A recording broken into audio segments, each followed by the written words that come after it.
सासू माँ माँ जैसी क्यों नहीं। आज महिमा अपनी बहन से फ़ोन पर बात कर रही थी। तब उसे पता चला कि वो अपने बच्चों की छुट्टी के बाद मायके आ रही है। उसने महिमा से भी पूछा, दीदी तुम भी आ रही हो क्या? आ जाओ, हम दोनों साथ रह लेंगे। महिमा ने कहा, मुझे सासू माँ से बात करनी होगी। उसी समय उसकी सासू माँ रमा जी की आवाज़ आई। बोली, बहू कब तक फ़ोन पर लगी रहेगी? आज चाय मिलेगी कि ना मिलेगी? शाम का समय था। फिर जब वो चाय बनाकर लाई तब सासू माँ बोली, अरे बहू, तेरा चेहरा पढ़ सकूँ हूँ मैं, कोई बात करनी है क्या? तेरा चेहरा देखकर लग रहा है जैसे कुछ पूछना चाहे है पर बोल ना रही है, क्या बात है? महिमा बड़ी हिम्मत करके बोली, माँ जी, मेरी बहन मायके आ रही है, मैं भी चली जाऊं? पिछली बार भी उसके साथ नहीं रह पाई थी।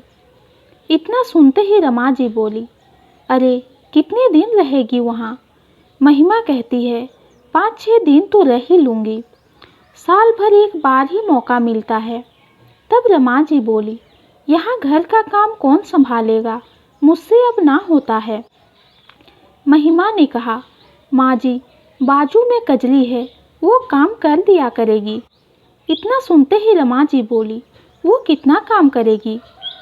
उनके इस प्रश्न को सुन महिमा बोली, माँ जी, वो बर्तन और कपड़े तो कर ही लेगी, झाड़ू रोज सुबह बस लगवा लेना, पोछा का क्या है, 2-3 दिन में पूरे घर में करा लेना, मेरे कमरे में ज़रूरत ही नहीं है।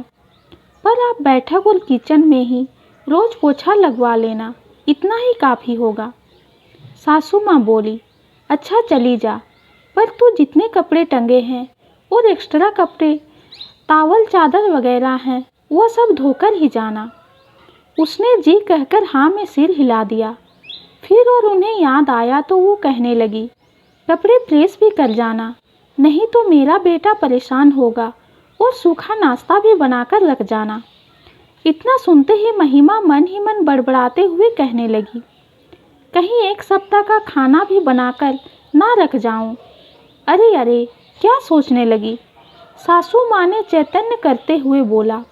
फिर वो बोली, कुछ नहीं माँ जी।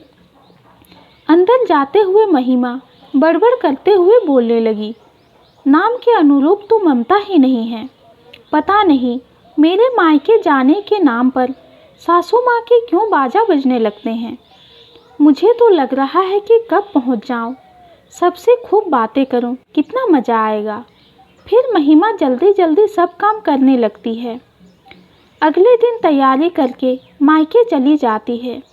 मायके से भी वो बीच बीच में सासू माँ से फ़ोन करके खाना पीना और दवा के बारे में पूछ लेती है।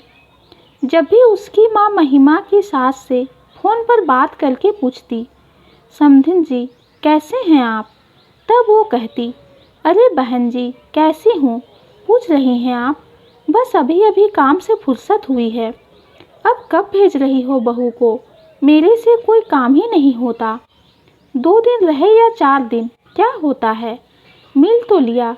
ऐसा कीजिए, जल्द से जल्द भेज दीजिए। महिमा अपनी माँ से फ़ोन लेकर सासू माँ को कहती है, मैं परसों पहुँच जाऊँगी। अब मायके में वो अपनी माँ से कहती है, माँ, मेरी सासू माँ ऐसी क्यों हैं? 2-4 दिन काम क्या करना पड़ रहा है तो उन्हें बड़ी परेशानी हो रही है। एक आप हैं जो उसी उम्र में होकर भी इतना काम करती हैं। अब 8 दिन बाद महिमा जैसे ही घर में पहुंचती है तो माँ जी कहती है, आ गई आराम करके। एक मैं हूँ जो घर में इतनी परेशान हुई हूँ। मेरी कमर तो काम के मारे अकड़ गई है। उनकी बात को अनसुना कर महिमा पानी पीने किचन में पहुँचती है तो देखती है कि किचन पूरा फैला पड़ा है, बर्तन भी जूठे पड़े हैं, कपड़े का ढेर भी टंगा है। उसे बहुत गुस्सा आया। यह सब देखकर वह माँ जी से पूछती है, अरे माँ जी, इतने सारे बर्तन जूठे क्यों पड़े हैं? कजली नहीं आई क्या? तब रमा जी कहती है, अरे बहू, जब तुझे आज आना ही था तो क्यों उसे आज के पैसा देना? मैंने मना कर दिया। महिमा बोली, माँ जी, मैं सफ़र से अभी आई हूँ, तो क्या सीधे काम में लग जाऊँ? पानी भी पीना है तो पहले गिलास मांजूँ, फिर पानी लूँ। ऐसा भी क्या पैसे बचाना माँ जी। फिर वो कांच के गिलास को धोकर पानी लेकर पी लेती है। फिर गुस्से से, अब चाय पीना हो तो रमा जी को इतना भी नहीं हुआ कि बहू को एक कप चाय बनाकर दे दे। वो मन में बड़बड़ कर चाय का टंका सेन से निकालकर साफ करती है और चाय बनाकर माँ जी को देते हुए कहती है, माँ जी, एक दिन और कजली से काम करवा लेती तो क्या हो जाता। वैसे ही मुझे तो सारे काम करने ही हैं। अरे बहू, तू समझती ना है, एक दिन के 200 रुपये ले लेती, इसलिए मना कर दिया। महिमा चाय पीकर किचन में जाकर कहती है, ओखली में सील दिया है तो पिटना तो पड़ेगा ही, और वो किचन समेटने लगती है। दोस्तों, सफ़र से लौटने पर लगता है कि कोई चाय पानी तो दे दे, पर सासू माँ जैसी क्यों नहीं होती। एक तरफ जब मायके पहुँचो तो माँ कितना कुछ सोचती है कि बेटी को ये खिलाऊंगी, वो बनाऊंगी, पर सास माँ भले ही ना बने पर परेशान तो ना करे। आखिर सासू माँ जैसी क्यों नहीं होती। ये छोटी सी कहानी आपको कैसी लगी कमेंट में ज़रूर बताइए। कहानी पसंद आती है तो चैनल को लाइक और सब्सक्राइब कीजिए। कहानी सुनने के लिए आपका बहुत बहुत धन्यवाद।